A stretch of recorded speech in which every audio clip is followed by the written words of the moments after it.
La historia va así. Voy a platicarles, voy a hacer una tipología así súper breve de los modelos, o sea, qué tipo de modelos hay, pero en realidad lo que quiero llegar es al trabajo que hace un matemático que se preocupa por los modelos matemáticos. Porque fíjense, los modelos matemáticos en realidad son, en principio son de la incumbencia de los ingenieros o de los físicos, porque quieren matematizar algo que están viendo para poder hacer pues, predicciones o cosas así. Los matemáticos en realidad no se interesan mucho en los modelos en general, pero sí hay algunos que se interesan en los modelos y de eso quiero hablarles. Bueno, pues ahí va. Tipos de modelos. Entonces empiezo con la tipología de los modelos. Es una tipología reducida, no les voy a hablar de todos los tipos de modelos matemáticos, nomás de unos poquitos. Por ejemplo, los modelos estructurales. Entonces un modelo estructural es, me gusta este ejemplo, ¿no? Que es para mí el primer, debe haber modelos estructurales súper viejos, como por ejemplo los croquis que hacían nuestros ancestros cavernícolas, ¿no? Para indicar a dónde tenía uno que ir. Ese es un modelo matemático. O sea, decía, ¿cómo le haces? Pues aquí hay un río, te vas para allá. Entonces los croquis, según yo, son los primeros modelos matemáticos. Tanto es así que muchísimo tiempo después, en el siglo XVIII, se hizo la teoría de los croquis, ¿no? Que es la teoría de gráficas. Bueno, ¿de qué se trata esta historia? Bueno, la leyenda dice que a Euler, que estaba en Königsberg, le preguntaron que si podía diseñar un paseo por el pueblo que pasara. El pueblo está así, tiene dos islas grandes, hay un río, y le preguntaron si sería posible hacer un paseo que pasara una sola vez por cada uno de los puentes del pueblo. Y entonces lo que hizo fue convirtió el mapa primero en un esquemita y luego en un croquis. ¿Sí fijan? Del mapa pasan el esquema y luego el croquis. ¿Cuáles son las partes importantes? Pues los pedazos de tierra. Había 3 pedazos de tierra.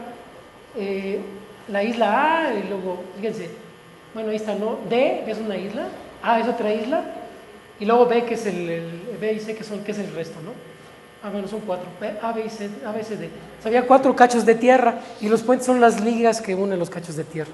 Y se puso a estudiar, pues, su versión abstracta, pues, del mapita, y de volada dijo, pues no se puede, o sea, cualquier paseo que yo haga va a pasar 2 veces por un puente. Entonces, ese es el primer modelo, los modelos estructurales son así, digamos, hay una parte de las matemáticas que se dedica a este tipo de modelos, que es la topología, ¿no? Y lo que estudia es la relación o sea, tienen objetos y relaciones entre los objetos, ¿no? Y entonces trata de comprender la estructura que es objetos o sea, los objetos y la relación que hay entre ellos, ¿no? Al rato voy a regresar a este problemita de los puentes de Königsberg, cuando hable de cómo hacen uno teorías, pero esto nomás era para presentar un tipo de modelo. O sea, hay el tipo de modelo estructural. Luego hay el tipo de modelo dinámico. No sé a quién se le ocurrió por la primera vez hacer modelos dinámicos, pero la idea es esta. Ustedes tienen, o sea, es muy natural en el estudio de poblaciones, pero bueno, un modelo dinámico que voy a tratar un poquito más tarde, el modelo dinámico es el sistema del mundo, porque el mundo está cambiando, pero bueno, este es más fácil para explicarse. Entonces los modelos dinámicos lo que tienen es, ustedes ven algo y ese algo está cambiando en el tiempo, nada más. Y un modelo muy sencillo de dinámica es el modelo de Fibonacci de crecimiento exponencial. Es padre porque se aplica al crecimiento de poblaciones, en particular la proliferación de por ejemplo, de bacterias o lo que ustedes quieran, sigue más o menos, o sea, sigue bien este modelo. Entonces lo que se le ocurrió a Fibonacci era esto: ustedes tienen una pareja de conejos y esa pareja de conejos tiene que madurar para poderse reproducir y se las arreglan para reproducirse en parejas, ¿no? Entonces da lugar a otra pareja y a esa pareja le va a pasar lo mismo y a los hijos de esas parejas les va a pasar lo mismo. Entonces ya se imaginan, al rato va a haber un demonial de parejas, ¿no? Va a crecer la población exponencialmente. Y hacía un esquemita como el que está ahí, ¿no? Una pareja madura y luego se reproduce. Y luego aparte, estos conejos son inmortales, ¿no? Se parecen más bien a, no sé, o sea, los conejos nunca se mueren.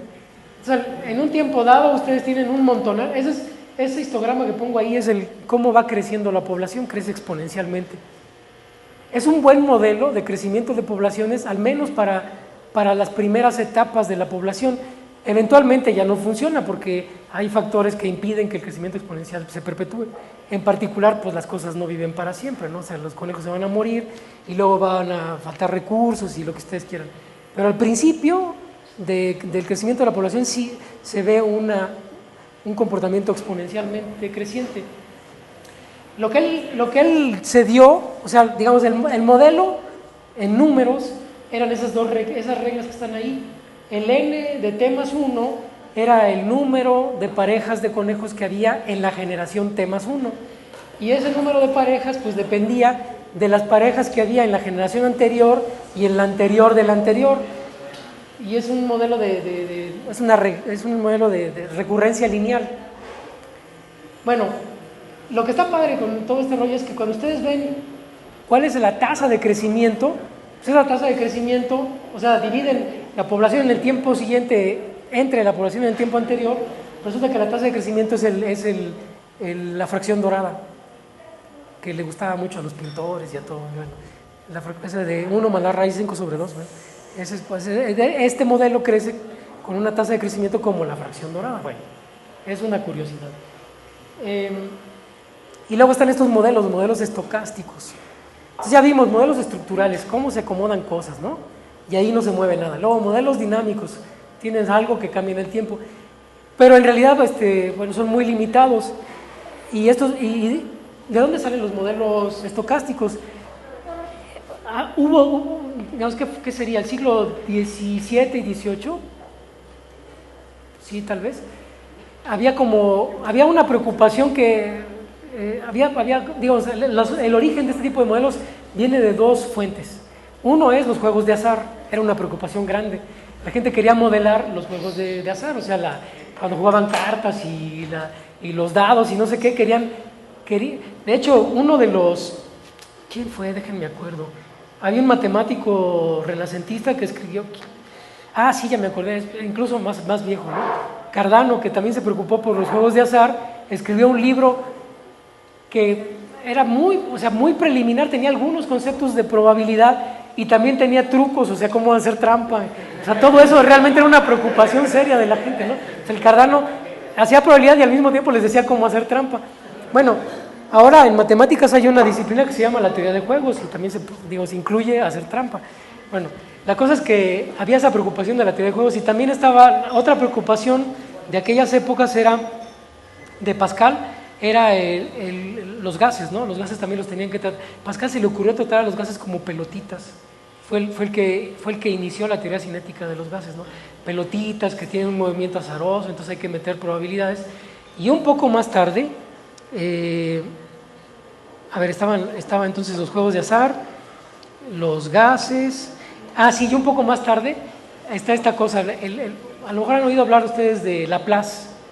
El Laplace es muy criticado porque, según él, si uno, como se dedicaba a la mecánica celeste, decía, si uno conoce las posiciones y las velocidades de todas las partículas del universo, entonces uno puede ser capaz de predecir el futuro y el pasado lejano, ¿no? Porque pues la teoría la dinámica de Newton suponía que si se conocen las cosas en un momento dado se puede reproducir toda la historia para adelante y para atrás. Entonces, en Laplace era un ferviente creyente del determinismo, pero fíjense, lo que no sabe la gente es que Laplace es uno de los mayores, bueno, no se sabe mucho, de los que hicieron las mayores contribuciones en la teoría de las probabilidades. ¿Y por qué? Pues un determinista, ¿por qué hace contribuciones en teoría de las probabilidades? La cosa es que él mismo reconocía que uno no puede conocer las posiciones y las velocidades de todas las partículas en un momento dado, ¿no? Hay una incertidumbre, entonces digo, ¿cómo tratamos la incertidumbre?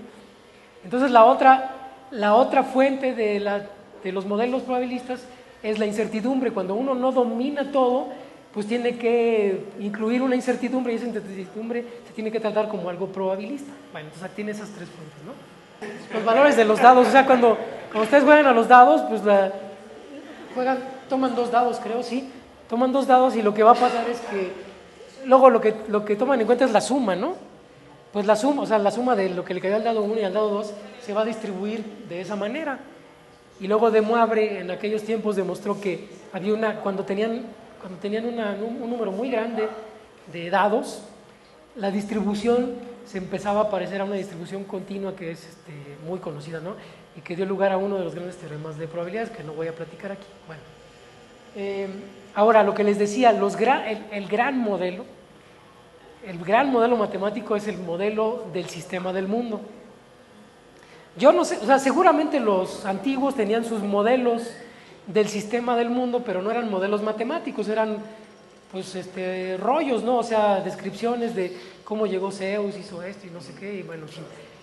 Entonces el primero que hizo un modelo del sistema del mundo, bueno, no fue el primero que lo hizo, el primero que lo sintetizó y lo redactó fue Ptolomeo.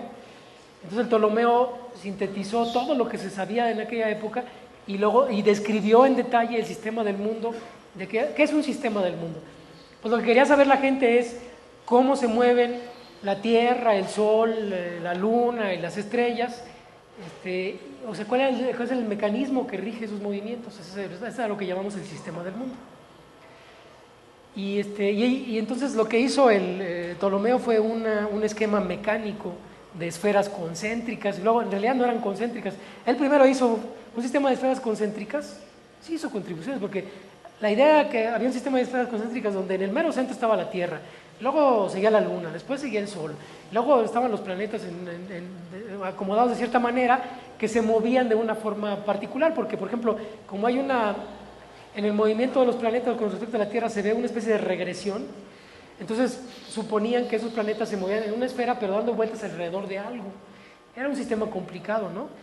Y luego se dieron cuenta que no checaba, entonces lo dejaron, o sea, dijo Ptolomeo, realmente no es concéntrico, la Tierra está un poquito para acá, la Luna está un poquito para allá, y estaba ajustando las posiciones de todo mundo para que coincidiera con las observaciones. Y ese modelo así tan complicado de mover aquí para allá y que se mueve así, en esferas, no sé qué, funcionaba bastante bien. O sea, era un buen modelo del mundo. Tan bueno era que fue válido como por 2000 años, ¿no? Bueno, y entonces funcionó así hasta que Copérnico dijo, ya basta, ¿no? O sea, es muy complicado, esta cosa no puede ser, debería haber un modelo más sencillo. Y Copérnico, la gente dice, o sea, uno cree que Copérnico lo único que hizo fue pues postular que en realidad el Sol estaba en el centro y los demás se movían alrededor y que eso simplificaba. Tuvo que hacer cálculos, o sea, no era suficiente eso, tuvo que hacer cálculos y acomodar las cosas. Entonces lo que hizo Copérnico fue un sistema similar al de Ptolomeo, pero donde el Sol estaba en el centro. Y lo que resolvía eso es que ya no tenía que hacer esos movimientos raros de los planetas alrededor de algo que se movía, que no era un planeta, ¿no? Una cosa bien extraña. Eso se resolvió. Pero de todos modos tenía que acomodar todos los cuerpos de una cierta forma para que checara con las predicciones. Bueno, entonces todos esos son sistemas del mundo y son modelos matemáticos. Y en realidad, más que modelos dinámicos, son modelos estructurales, porque lo que dicen es dónde va cada cosa, qué relación tienen las esferas, los centros de las esferas unos con otras. Más bien hay que verlo como un modelo estructural, porque las cosas se mueven, o sea, la forma en cómo giran las esferas es un movimiento regular, y lo que pone pues todo el sabor y la sal y la pimienta es dónde están acomodados, ¿no? Bueno, entonces, ¿qué pasa? Aquí, o sea, yo creo que aquí fue la primera gran revolución. Viene Kepler y estudia este modelo, estudió el modelo de Copérnico, y dice, bueno, ya llegó Kepler, estudió el modelo de Copérnico, no nomás él, también Galileo, todo el mundo se puso a estudiar esa cosa, ¿no? Y empezaron a entender, o sea, dijeron, chale, o sea, como que de aquí sale algo, o sea, se iluminaron, ¿no? O sea, estudiando el modelo descubrieron cosas, dijeron, órale. En particular, el Kepler descubrió sus 3 leyes, dice, fíjate que los planetas siempre cumplen 3 cosas, ¿no? Que son las que pongo ahí, ¿no? Primero, las órbitas son elípticas, luego, y el Sol está en uno de los focos, luego, se recorren áreas iguales en tiempos iguales, bueno, son las 3 leyes, descubrió 3 leyes. Pero las descubrió estudiando estos modelos, ¿no? O sea, en realidad Kepler no era o sea, él estudiaba las tablas que tenía el Tycho Brahe, que en realidad fueron como, que Tycho Brahe hizo sus tablas pensando, digamos, teniendo en la cabeza el modelo de Copérnico. Entonces, estudiando esta cosa, él se dio cuenta que había esas regularidades y extrajo las leyes. Entonces, para mí lo que pasó aquí es que la gente empezó a considerar seriamente los modelos y quiso hacer teoría a partir de ahí, ¿no? Es una cosa bien rara porque uno puede hacer teoría a partir del experimento también. Pues, digamos, el método científico tradicional es hacer experimentos, coleccionar datos y luego hacer una teoría a partir de ahí, ¿no? Hacer hipótesis, teorizar. Aquí este cuate en realidad hizo una teoría, pues sí, a partir de observaciones, pero tenía ese modelo en la cabeza, ¿no? Entonces empezó la teoría a reemplazar, digamos, a ponerse encima del modelo. Y el colmo pues fue Newton, dijo, ¿saben qué? Todo esto se explica fácilmente con una ley. ¡Tarán! Entonces las leyes de Kepler y todo el sistema del mundo, todo se puede deducir a partir de unas reglas muy sencillas. Y eso es como, bueno, yo no sé, cuando uno entiende eso, pues es un orgasmo, ¿no? Porque o sea, de cámara, no manches. Había toda una construcción complicada para explicar las cosas y de repente todo sale. O sea, esa es la cosa magnífica de las ciencias, ¿no? Que se pueden comprimir. O sea, todo lo que vemos se puede comprimir, al menos en mecánica celeste, en una ley, y a partir de ahí deduces todo lo demás. Es increíble, o sea, por eso hay muchos que tienen esa tendencia como deísta, porque pues no lo pueden asimilar, dicen, no es posible, ¿cómo pasó esto, no? Pues así es la naturaleza, ¿no? La naturaleza es tal que uno puede establecer leyes y de ahí deducir aquel modelo complicado, ¿no? Bueno, entonces la teoría, a partir de la teoría uno puede deducir el modelo. Ok, entonces, mi tema es Están los modelos matemáticos, no hablé de los modelos de clima, hay modelos para todo, ¿no? El matemático lo que hace es considera esos modelos y los quiere entender. Entonces, se parece un poco a la iniciativa, digamos, al enfoque de las ciencias experimentales, ¿no? Que tienes un fenómeno que ves en el laboratorio y lo quieres entender y luego ya pues haces tus estudios y tus hipótesis y todo el rollo, ¿no? Aquí es análogo, tú tienes un modelo matemático que alguien hizo, o a lo mejor lo hiciste tú mismo, está por ahí, y lo quieres entender, entonces es un objeto matemático que quieres entender y lo estudias desde el punto de vista de las matemáticas. Aquí les pongo algunos modelos famosos que los matemáticos han considerado. Todos son del siglo XX, ¿no? Ese es increíble. El primero que les platico, el modelo de Ising, es una cosa loquísima, porque en aquellos tiempos un alemán le puso de tesis de doctorado a su estudiante, hazme un modelito sencillo que explique la magnetización de los materiales, ¿no? Y el cuate se hizo el modelo más sencillo que se encontró y pues resulta que ese modelo no era satisfactorio desde el punto de vista de la física porque era demasiado sencillo, ¿no? Y entonces pues la gente como que, el cuate por ejemplo es Ising, su historia es que escribió este artículo donde estudia su modelo y luego la conclusión es, bueno, está muy bonito, aquí está el estudio completo del modelo, pero no sirve para los sistemas físicos por esta razón, ¿no? Demasiado sencillo. Como el trabajo era fino y estaba bien hecho y estaba completo, le dieron el doctorado y ya se fue para su casa. El cuate no se dedicó a las ciencias después, o sea, no volvió a publicar, o sea, yo creo que se agüitó porque su modelo no sirvió para nada. Al final se fue a Canadá, era alemán, se fue a Canadá, yo creo que pues, por la guerra o no sé qué rollo, y terminó, era profe, no sé si del liceo, no sé qué, pero digamos tuvo un perfil muy bajo, ¿no? el cuate no sabía que su nombre se iba a ser archi super requete recontra famoso. O sea, el modelo de Ising es el modelo, así, aparte del modelo. Bueno, la cosa es que la gente lo retomó, dijeron, bueno, vamos a ver, ¿qué tal que si le pongo aquí? ¿Y qué tal que si le hago allá? Y no sé qué. Cuando lo sofisticaron un poquitito, se dieron cuenta que, si bien no era realista, era un modelo que permite, primero, que se podía estudiar matemáticamente, y segundo, que permitía entender fenómenos de la física, fenómenos reales, en particular un fenómeno que es muy importante en física, que es el fenómeno de la transición de fase, que ustedes reconocen cuando se congela el agua y cosas así, ¿no? Ese fenómeno nunca, o sea, realmente nunca se había matematizado hasta que llegó el modelo de Ising. El modelo de Ising permitió matematizar la transición de fase, o sea, entender desde el punto de vista de las matemáticas qué es una transición de fase. Fue para mí así como que, wow, qué chido, ¿no? Y aparte los cálculos son, por ejemplo, se pueden hacer y uno entiende todo, o sea, entiendes todo, está muy padre. Eso que les platiqué hace rato de Fibonacci y los conejos, se quedó en la congeladora durante siglos, ¿no? Hasta que llegaron Lotka y Volterra. Volterra es un matemático italiano muy picudo, y el Lotka es de origen de Europa del Este, pero es gringo en realidad, o sea, vivía en Estados Unidos, y si me acuerdo bien es ingeniero. Y lo que se pusieron a estudiar, creo que Volterra sí le interesaban las poblaciones, pero a Lotka le interesaban las oscilaciones, como buen ingeniero, ¿no? Pero en realidad su artículo se llama Oscilaciones sobre las oscilaciones en biología o algo así, ¿no? Entonces escribieron ecuaciones que estaban basadas un poco en aquellos modelos de población del Fibonacci, y a partir de sus estudios hicieron estudios así finos, así, sobre todo, bueno, en realidad los dos hicieron estudios muy finos, a pesar de que el Lotka no era matemático, hizo un trabajo formal muy bien hecho, y a partir de ahí nació una nueva rama de las matemáticas, que es la dinámica de las poblaciones, ¿no? Que tiene impacto en ecología y en otras áreas.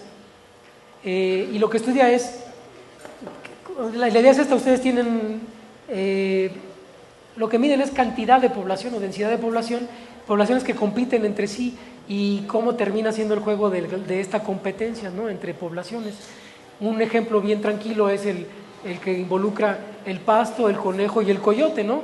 Entonces tienen en un campo pasto, conejo, coyote. Pues ya ven, si el conejo se come el pasto y el coyote se come el conejo, pero si el pasto se acaba el conejo y se acaba el coyote. Entonces tiene que haber un equilibrio. Y entonces escriben ecuaciones de competencia, de cómo se regulan las poblaciones en función de la competencia que hay entre esas tres poblaciones. Bueno, eso. Y ahora, por ejemplo, una de las ramas favoritas de la biología matemática es la dinámica de poblaciones. Hay un montón de trabajos así muy finos, ¿no? Luego, la máquina, eso es una cosa increíble, la máquina de Turing. O sea, es un modelo matemático. O sea, fíjense, no había computadoras. Cuando Turing empezó a estudiar la computadora, pues había cualquier mugre de computadora. O sea, no había computadoras que funcionaran correctamente. Había una computadora que cabía en este cuarto y que hacía sumas nada más, ¿no? Pero él hizo la teoría matemática de las computadoras, y su teoría matemática de las computadoras incluía una computadora ideal, que es un modelo matemático. Esa computadora ideal es la máquina universal. Y la máquina universal era una en la que podían meter cualquier programa y podía hacer cualquier cálculo. Y hay una teoría de la complejidad computacional que se deriva de su modelo, ¿no? Es también de las cimas de las cosas más increíbles que han pasado en las matemáticas en el siglo XX, la idea esta de la máquina de Turing. Bueno, y luego los otros no son tan interesantes, ¿no?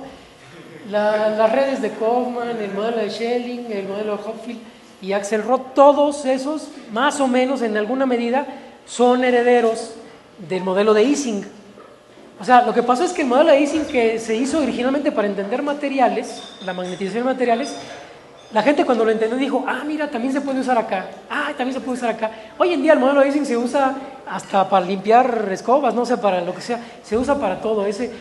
El modelo por ejemplo, el modelo Hopfield era un modelo muy primitivo sobre cómo las redes neuronales reconocían patrones. Y bueno, hacer una analogía entre digamos, una estructura de un material magnético, cómo se congela y reconoce cosas con el cerebro, ¿no? Hoy en día la gente sabe que el cerebro no jala así para nada, ¿no? Pero bueno, en aquel tiempo no se sabía bien y pues ese modelo se propuso. El de Axelrod es un modelo de opiniones, es un modelo social que en una comunidad la gente toma una decisión en función de lo que le pasa a sus vecinos y de un campo externo que es la propaganda. Entonces es una analogía del material, ¿no? El campo externo en el material es el campo magnético, en un ambiente social sería la propaganda, y tú interactúas con tus vecinos. En el caso del material interactúas pues tratando de minimizar la energía, una interacción magnética, y acá pues cotorreando, ¿no? Que tú qué opinas y no sé qué, y no quieres quedar mal con tu vecindad. Entonces es una... Y bueno, y el modelo de Schelling es parecido, es un modelo de exclusión, se parece al de Axelrod, pero funciona como sigue. También es un modelo de comportamiento social, y lo que pasa es que la gente tiene una opinión o un tipo cultural o un tipo físico, lo que ustedes quieran, tiene una característica y se compara con los vecinos. Y si está muy en desacuerdo, entonces se intercambia con algún otro. Y al final lo que pasa es que se hace una segregación. Y por ejemplo, ustedes funcionaría más o menos bien para estudiar lo que pasa en una secundaria. Los darketos se van para allá y los cool se van para acá y así, ¿no? O sea, hay una segregación. Al principio los revuelven a todos y se van intercambiando hasta que se segregan. Bueno, ahora voy a ver en particular este modelo, el modelo de segregación.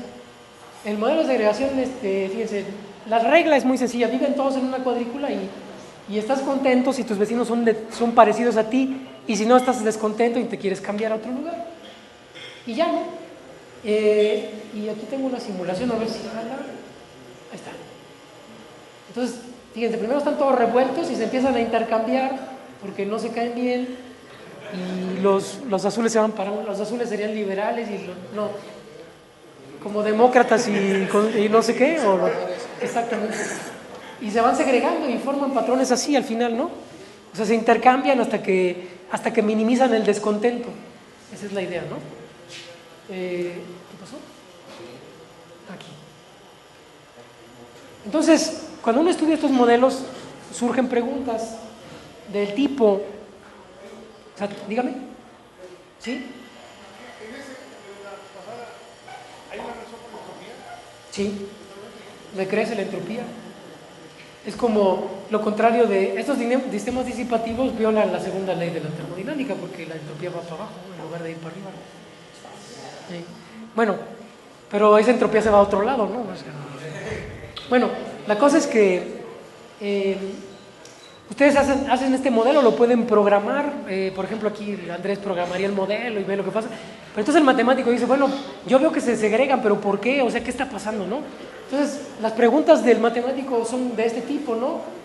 Siempre o sea, al final la gente va a dejar de moverse, o sea, porque se están intercambiando si están inconformes, pero eventualmente pues ya no se van a poder mover, ¿no? Es una pregunta.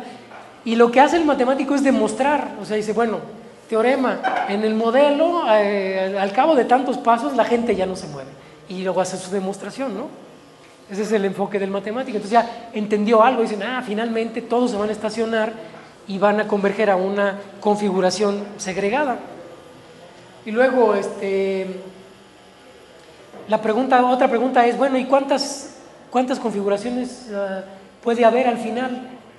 Son muchas, son poquitas, no sé qué, y entonces ahí entra lo del Barbaján, ¿no? Resulta que puede haber muchas, pero con respecto al universo de posibles configuraciones, en realidad son muy poquitas, de modo que no tienen entropía. Y bueno, entonces los matemáticos estudian esos modelos desde ese punto de vista, observan algo. Por eso les decía, el modelo matemático genera patrones, uno los observa y luego quiere teorizar, quiere hacer preguntas teóricas y demostrar, hace hipótesis teóricas y luego quiere hacer la demostración de que realmente eso jala.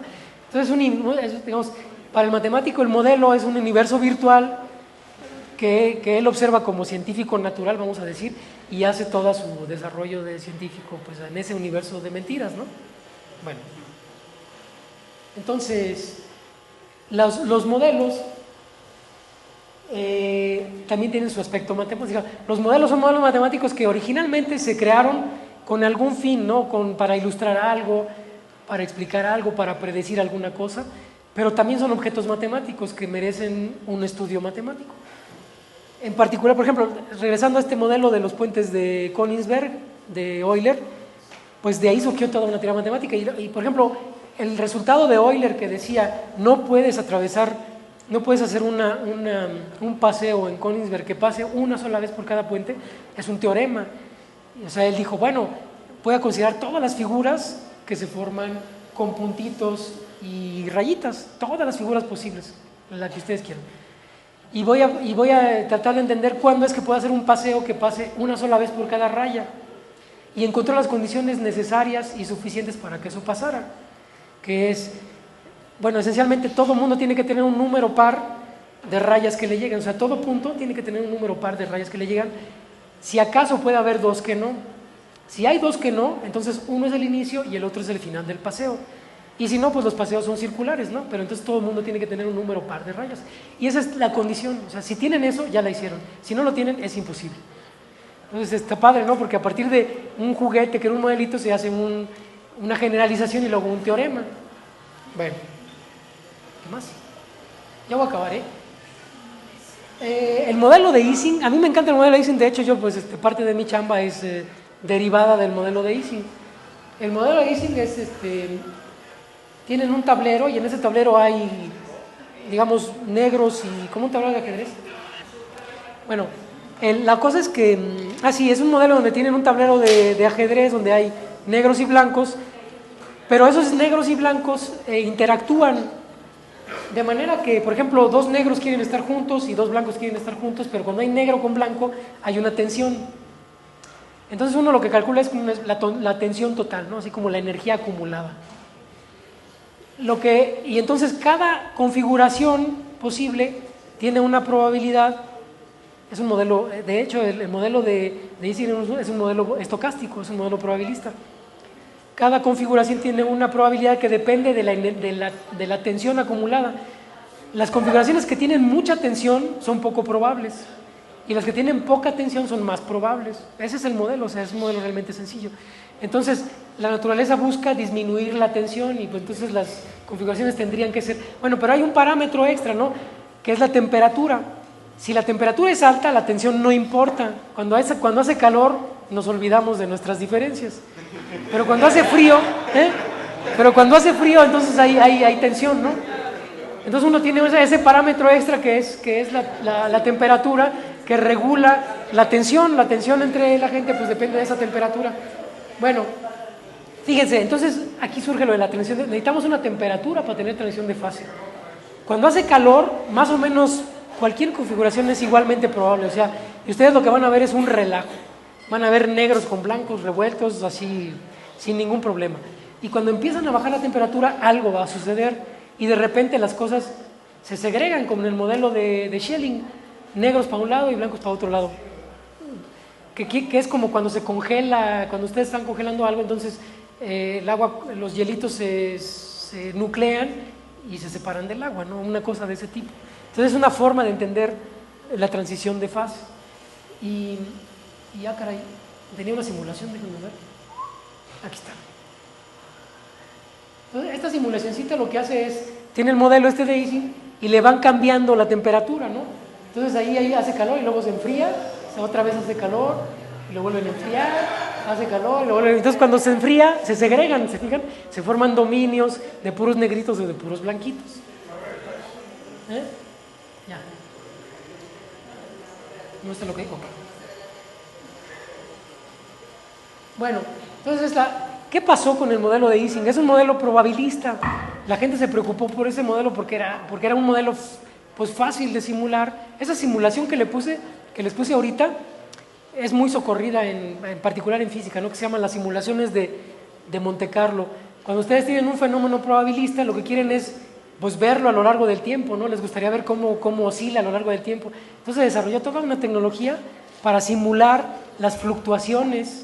En realidad no es ustedes pueden pensar que es un tiempo, pero en realidad no es un tiempo. Lo que quieren ver es cómo se superpondrían las fluctuaciones de un modelo probabilista. Eso es lo que estoy poniendo ahí.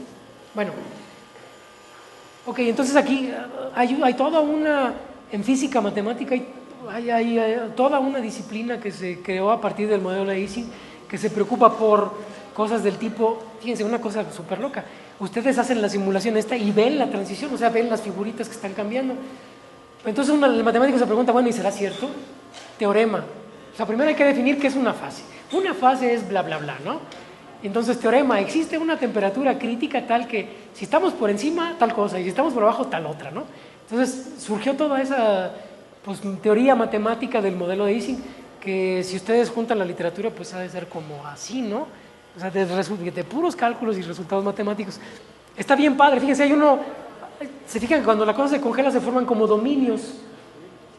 Hay un matemático que se preocupó por la forma de los dominios y demostró que los dominios tenían una forma pues, convexa, con probabilidad muy alta. Puede haber formas no convexas, o sea, que tengan como pelitos, pero lo más probable es que sean convexas. Y de hecho, estudia la distribución de los tamaños de esas formas y todo eso. Y dice, con probabilidad tal, en el punto crítico, la forma va a ser tal y no sé qué. O sea, ha habido muchas matemáticas ahí metidas en el modelo de Ising. Bueno, ya los aburrí un montón. Entonces, déjenme concluir.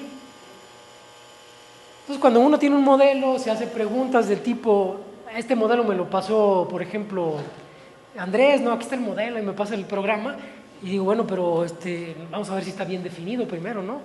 O sea, ¿cuál es el objeto, dónde vive? Y una de las preguntas de matemáticas, la típica, es si existe, ¿no? Porque alguien puede definir estado y a lo mejor no existe, entonces hay que demostrar que existe. Bueno, luego, ¿cómo se construye? Entonces hay enfoques algorítmicos, ¿no? ¿Cómo se construye esta cosa? Como por ejemplo, ¿cómo se construye un estado? ¿Se puede aproximar? En fin. Y luego hay que estudiar la complejidad de esa construcción. También, o sea, si el modelo... Esas son preguntas tradicionales cuando uno estudia un modelo matemático.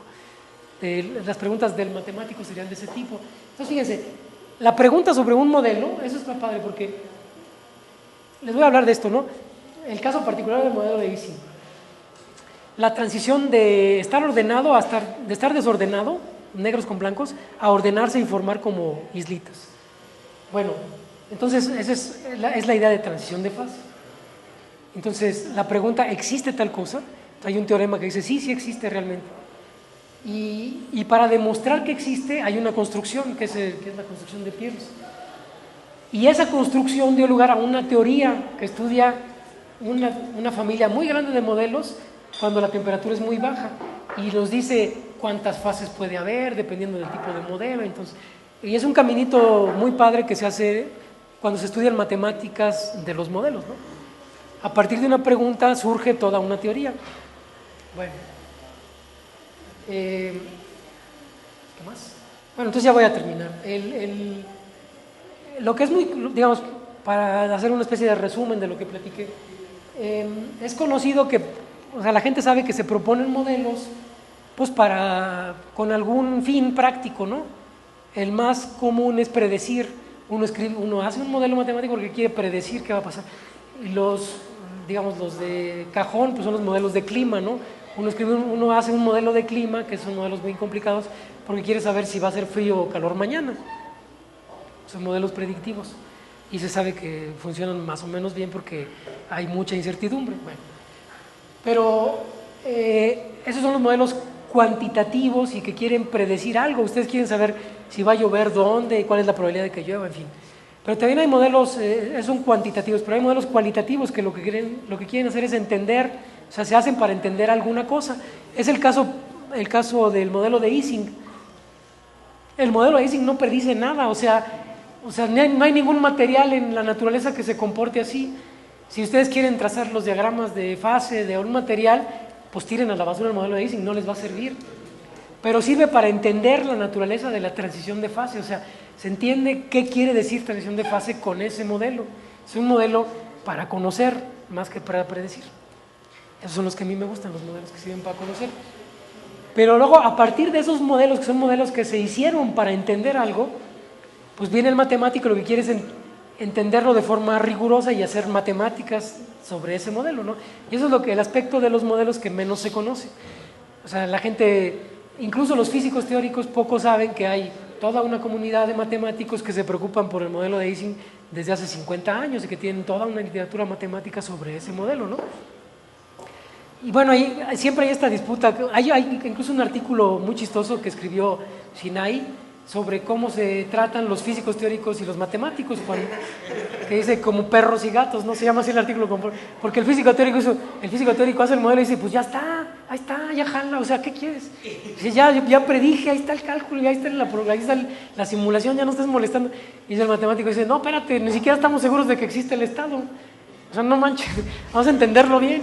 Lo que él dice, la conclusión del Sinai es que la diferencia que hay, o sea, porque estudian el mismo objeto, si se fijan, el físico teórico y el matemático estudian el mismo objeto, pero el enfoque es muy diferente. Entonces la diferencia es una diferencia psicológica. El matemático tiene que demostrar que la cosa, o sea, de forma rigurosa que la cosa sucede, y el físico teórico no lo tiene que demostrar. O sea, le basta un argumento y eso es físico, o sea, con eso ya la hizo, ¿no? Y bueno, y lo que ha pasado en esta interacción entre físicos teóricos y matemáticos es que hay de velocidades diferentes y digamos, el matemático quiere ir en profundidad, pero se tarda un montón en llegar a su satisfacción, es decir, ya le entendí. Y en cambio el físico, pues, brinca, va mucho más rápido, ¿no?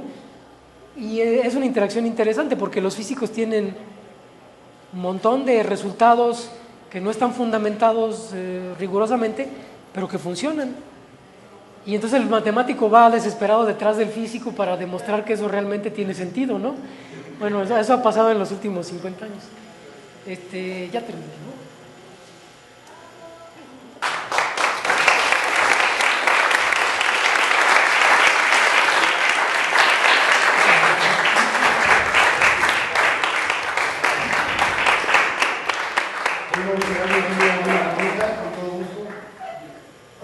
De lo que sea, puede ser de cualquier cosa. Los números mismos son un modelo de... No, no. O sea, hay objetos matemáticos, como por ejemplo, no sé, una estructura algebraica sería un objeto matemático. Yo no creo que sea un modelo tiene siempre un referente, es un referente concreto, ¿no? En principio. Y es como de segundo nivel, yo diría. Las estructuras matemáticas son como de primer nivel y eso es como de segundo nivel. Pero tal vez los números es del nivel 0 o algo así. El meñique es el primer borrego, el otro es el segundo borrego. Es estructural o es o ya es tan básico que... Sí, yo creo que... No, porque aparte, fíjate, cuando las cosas... los modelos es una etapa... Está buena tu pregunta, porque en el desarrollo de los objetos matemáticos, el modelo es como una etapa intermedia. Después, porque tiene un referente concreto más o menos directo. Luego, después esas cosas se pueden generalizar y convertirse en objetos matemáticos más sofisticados, ¿no? Por ejemplo, tú podrías pensar que originalmente la esfera es un modelo de algún objeto natural que viste por ahí, ¿no? Y sí, pues, lo puedes pensar así, pero luego se generaliza ese tipo de objetos y pasas a las variedades, ¿no? Y las variedades ya no son modelos, es una generalización de la esfera y de otras cosas. Yo creo que los números es como una generación de muchos modelos. Cuando generalizas y compactas todo eso, surge una estructura matemática que ya es más general. Digamos, los modelos sí están como más en la superficie como en la frontera entre las matemáticas y el resto del mundo, yo diría.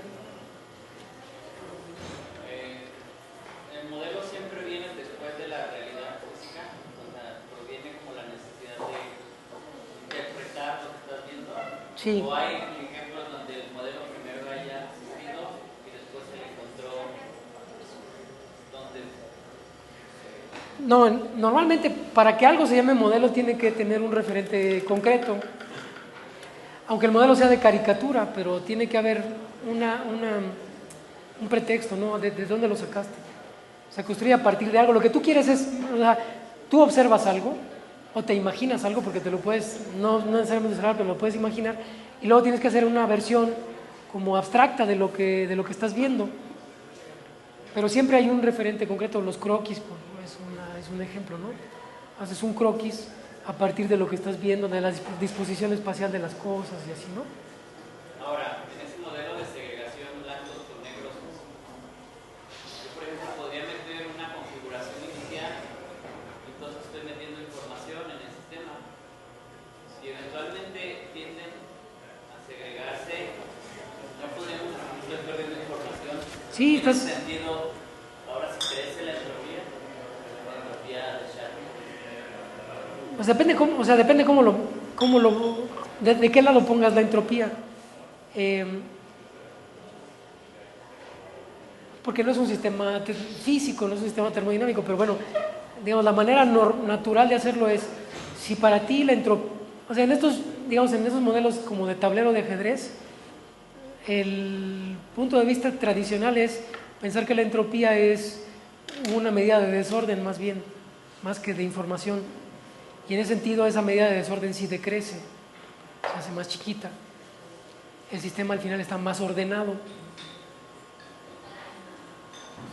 Y lo que quiere hacer, pues sí, quiere hacer como una versión de caricatura de lo que sucede con sistemas complejos, ¿no? Porque ve tú, tienes el huevo de gallina, al principio es una revolvedera de proteínas y no sé qué, y luego se empieza a estructurar y pierde entropía, o sea, se vuelve más, se ordena. Es ese tipo de caricatura, ¿no? Obviamente esa entropía se ganó en otro lado, ¿no? Globalmente tiene que crecer, pero lo que tú estás viendo es ese sistema disipativo particular sin tomar en cuenta su contorno, ¿no? Su contexto. Reciente que yo conozco sobre esta, digamos, interacción entre física teórica y matemáticas es esta. Bueno, debe haber otras, pero la que yo conozco es esta, la de Giorgio Parisi, que desarrolló, bueno, ellos estudiaban como versiones más complicadas del modelo de Ising que tenían interacción de largo alcance, ¿no? Que son los famosos vidrios de spin. Y entonces, de lo que se trata, digamos, en física, cuando haces un modelo de mecánica estadística, tienes que calcular una cantidad, bueno, una función que se llama la función de partición, ¿no? A partir de ahí ya puedes hacer cualquier cálculo que te dé la gana. Entonces, el Giorgio Parisi diseñó un esquema de cálculo, que es el esquema de las réplicas. Y hacía sus cálculos y encontraba, pues la función de partición es tal cosa, y tenía una expresión para la función de partición. O sea, hacía un cálculo, pum. Y luego llegaron los matemáticos y dijeron, no entendían nada, cómo le hizo, por qué jala. Bueno, la pregunta es, ¿por qué jala? Porque parece que sí jala, o sea, al final su función de partición funciona, pero ¿por qué funciona? Bueno, en averiguar por qué funciona nos tardamos como 30 años. O sea, hubo toda una empresa en matemáticas para poder fundamentar ese cálculo. Bueno, y descubrieron que sí jala, pero no siempre, digamos, hay veces se puede explicar en cierto rango y en otro rango no. En fin, hay toda una teoría. Lo bonito es que a partir de ahí pues surgió toda una teoría de probabilidad que tuvo como pretexto ese cálculo de Parisi, ¿no? Entonces esa es una interacción como muy rica, ¿no? Porque el físico teórico lo que quería, o sea, Parisi lo que quería era una expresión cerrada para la función de partición, y después se fue corriendo, dijo, una vez que la obtuvo, dice, ya no me importa, o sea, ya la tengo, ¿qué quieren más? Y el matemático dijo, pero ¿por qué jala? O sea, ¿por qué jala? Si hiciste como 20 pasos mágicos en la deducción, tu deducción no tiene ningún fundamento, o sea, no puede ser. Entonces hay que justificarlo, ¿no? Y eso ha pasado muchísimas veces, ¿no? El enfoque es diferente. Porque digo, está padre, porque luego hay una teoría de dominancia estocástica o sea, cualquier cantidad de cosas que salieron a partir de querer justificar el cálculo del Parisi, ¿no? Bueno, ¿otra pregunta o...?